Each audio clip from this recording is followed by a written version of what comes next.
Hello, and welcome to Casual Endeavors. Today I'll be presenting a project to build a mechanical flower I did based on one built by Roshi02 on Reddit. Roshi got the idea for the mechanical flower from a different YouTube video, and there are links to both Roshi's post and the original YouTube video in the description. This is Roshi's flower, and it worked really nicely.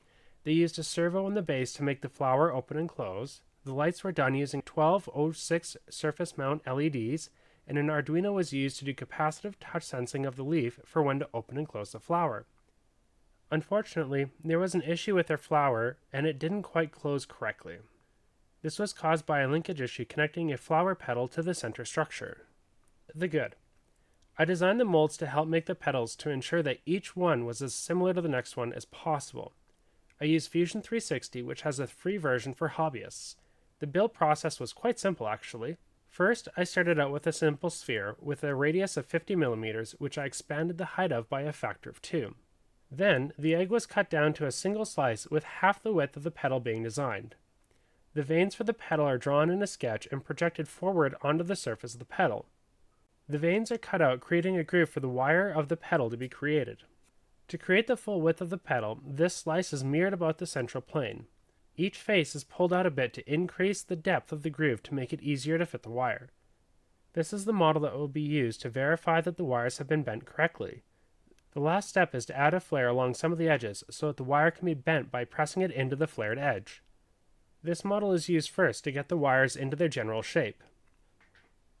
Getting the wire bent into its correct shape is fairly easy. All we have to do is press it down into the ridge where it starts, bend it around the curve smoothly, and then clip it at the ends. Now we can take it over to the other model and we can see how it actually fits in where it's supposed to be.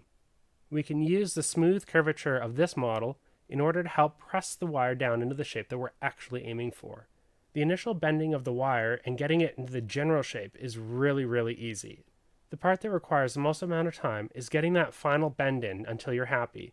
But bear in mind, the more time you spend fussing around trying to get it bent correctly, the more you're probably going to mess it up. So try and do it quick and with as few bends as possible. Now, the bad. When it comes to the final result, you can see there are some issues when opening and closing it. This is caused by two design issues.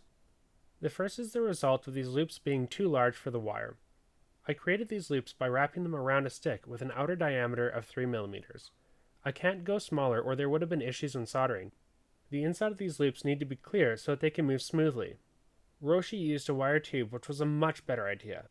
Not only is it smaller, but it's easier to solder the outside and it does a better job keeping the petals aligned. The second design issue is the center hub. It looks terrible, but that's not the problem. The flower's stem was made the same way as the loops, and as a result, the wire that runs through the stem to push the center hub has too much play, allowing the hub to float around a bit.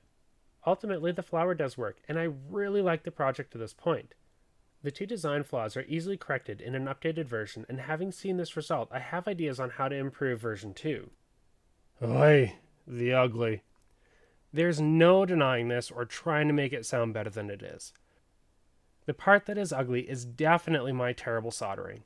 I would like to shift part of the blame onto the poor choice of soldering tin and the tip and the ridiculously small workspace I had. But realistically, I just need more practice. The wire I used was bought at Michael's, and they had 4 different colors: brass, copper, silver, and gold. Had I realized I was going to have this issue, I would have used the silver wire as it would have helped hide the crimes.